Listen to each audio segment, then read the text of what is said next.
আমি আগেও বলছি, এখনই বলছি, আমাদের বিদ্যুতের ঘাটতি নাই। যে লোডশেডিংয়ের ডেফিনিশনটা একটু পরিবর্তন করতে হবে।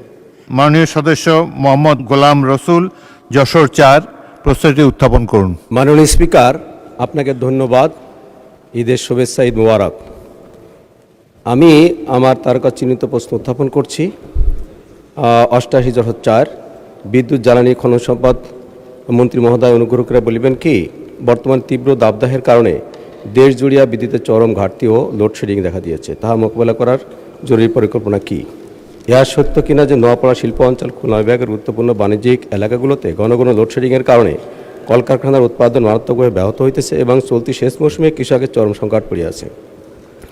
প্রশ্নের উত্তর যদি সত্য হয় থাকে, তবে শিল্প কৃষিখাত রক্ষায় দ্রুত সময়ে বিদ্যুৎ উৎপাদন বৃদ্ধি, জ্বালানি গ্যাস কয়লার সরবরাহ নিশ্চিতকরণ এবং লোডশেডিংয়ের সুষম বন্টন নিশ্চিত করতে সরকার আপৎকালীন কী জরুরি পদক্ষেপ গ্রহণ করিয়াছে?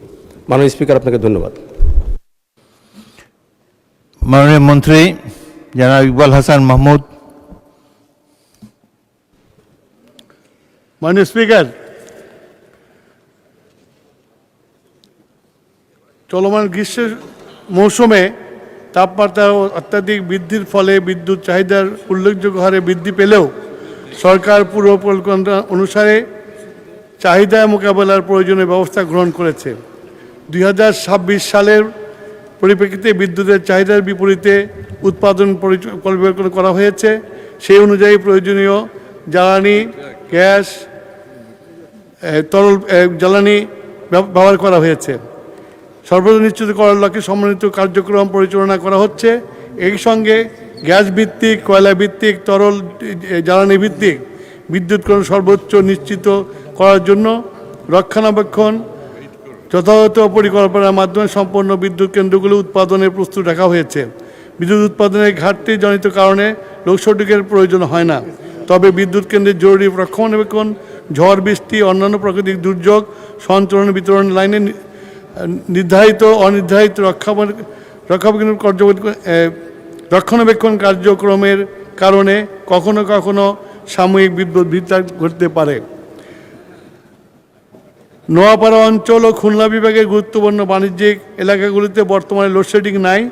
যশোর পল্লী বিদ্যুৎ সমিতি 2 অন্তর্গত উভয়নগর উপজেলায় নোয়াপাড়া গ্রেডের বর্তমানে চাহিদা 46 মেগাওয়াট, চাহিদার বিপরীতে সরবরাহ 46 মেগাওয়াট। গ্রিড হইতে প্রাপ্ত লোড বিভাজন করে বিদ্যুৎ সরবরাহ বর্ণিত এলাকায় বর্তমানে লোডশেডিংয়ের সমস্যা নাই। চলতি সেচ মৌসুমে অর্থাৎ ডিসেম্বর-মে মাস পর্যন্ত নোয়াপাড়া উপজেলায় চাহিদা অনুযায়ী বিদ্যুৎ সরবরাহ করা সম্ভব হয়েছে। তবে মৌসুমি ঝড় বৃষ্টির কিছু কিছু এলাকায় মাঝে মাঝে বিদ্যুৎ বিভ্রাটের সমস্যা দেখা যায়। সে আবহাওয়া পরিস্থিতি স্বাভাবিক হওয়ার পর দ্রুততম সময়ের মধ্যে সমস্যার নিরসনপূর্বক বিদ্যুৎ সরবরাহ সচল করা হয়। মাননীয় স্পিকার, ধন্যবাদ। মাননীয় সদস্য জনাব গোলাম রসুল একটি প্রশ্ন করতে পারেন। মাননীয় স্পিকার, আপনাকে ধন্যবাদ। আমাদের মাননীয় মন্ত্রী বলেছেন বিদ্যুতের কোনো লোডশেডিং নাই, কিন্তু আমরা আজকে এখনও দেখতে পাচ্ছি আমার গ্রাম অঞ্চলে যদি কথা বলি প্রায় 5 থেকে 6 ঘন্টা 7 ঘন্টা লোডশেডিং আছে। এবং নোয়াপাড়া, আমি জানি না, নোয়াপাড়া শিল্প অঞ্চল আপনারা জানেন বাংলাদেশের একটি গুরুত্বপূর্ণ অঞ্চল, যেখানে অনেক শিল্প কারখানা ইতিমধ্যেই বন্ধ হয়ে গেছে। প্রায় 7টি বড় বড় শিল্প কারখানা ছিল, দুর্নীতির কারণে বিগত ফ্যাসিস্ট সরকারের সময় বন্ধ হয়েছিল। প্রাইভেট সেক্টরে কিছু শিল্প কারখানা তৈরি করা হয়েছে, সেখানে এখন কিন্তু ব্যাপকভাবে বিদ্যুতের ঘাটতি দেখা দিয়েছে এবং তারা পরিকল্পিতভাবে জেনারেটরেও অনেক খরচ হচ্ছে বিধায় সৌর বিদ্যুৎ দিকে তারা ঝুঁকে যাচ্ছে। আমার কাছে আমি কয়েকটি মিলে পরিদর্শনে গিয়েছিলাম। তাদের বক্তব্য যে সৌর বিদ্যুৎ যাতে আমরা সহজে করতে পারি তার জন্য ব্যবস্থা আপনারা গ্রহণ করবেন। কাজে দেখা যাচ্ছে যে বাংলাদেশে এই মুহূর্তে প্রশ্ন করুন বিদ্যুৎ উৎপাদন হচ্ছে 17,200 মেগাওয়াট, কিন্তু চাহিদা দেখানো হচ্ছে 16,000 থেকে 16,500।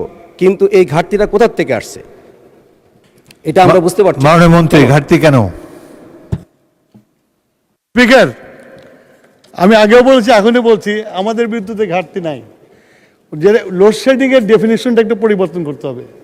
লোডশেডিং সেটাই যেটা আমার বিদ্যুতের সরবরাহ না থাকলে লোডশেডিং হয়, আর যেটা ঝড় বৃষ্টি প্রাকৃতিক কারণে গাছ পড়ে দিয়ে যদি তার ছিঁড়ে যায় সেটা লোডশেডিং না। সেটাকে মেরামত করার জন্য যে সময়টুকু দরকার সেই সময়ের মধ্যে আমরা লোডশেডিং দিতে বাধ্য, বিদ্যুৎই যায় না সেখানে। আবার মেরামত হয়ে গেলে বিদ্যুৎ চলে আসে। সুতরাং লোডশেডিং হলো বিদ্যুতের যদি আমার ঘাটতি থাকে, বিদ্যুতের বাংলাদেশে এখন কোনো ঘাটতি নাই। সবাইকে ধন্যবাদ মাননীয় স্পিকার।